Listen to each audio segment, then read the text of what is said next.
early motherhood is like a recipe for libido disaster. It's just like all the elements lead to losing that.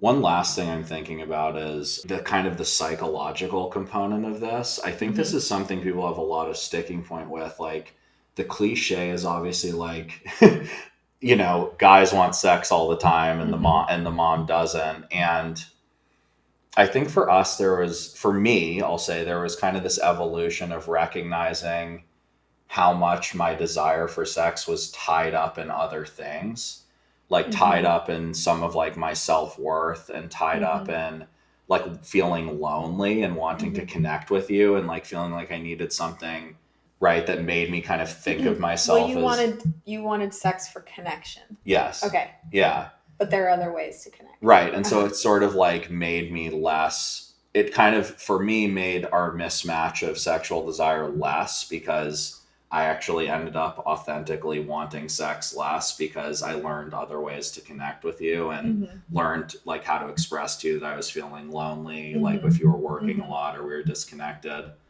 And I was wondering, because it seems like to me, frankly, that you've gotten more horny since the beginning of having kids. And I was wondering if you recognize any sort of psychological component to that, like of things you've learned and your own work on yourself or, they've kind of increased your desire. Because I'm thinking this is really common for people to feel this way. And I'm wondering like, if someone identifies as like kind of the lesser desiring person, is there something to look at that might help bring it more into balance?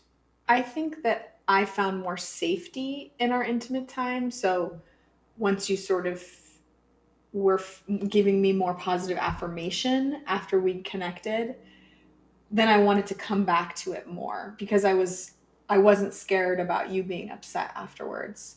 So there was it became a safer space and a less results oriented space. And because a lot of times my desire is not like I desire penetration, right? But it's more like I desire connecting with my husband and the physical touch of his body. And sometimes that desire can be fulfilled by a massage, by whatever, by a hug in the kitchen, I think that also increased between us was physical touch that was not tied together with, do you remember I used to be like scared of engaging with you, like having a passionate kiss in the kitchen because I'd be like, oh, he's going to think this is going to lead to sex. Right. But we clarified that it was just a kiss in the kitchen. It can be passionate. It doesn't mean we're going to go hop upstairs and have sex, especially if the kids are there. I feel like the combination of those and the space, you gave me space to say no more in a way that you didn't before.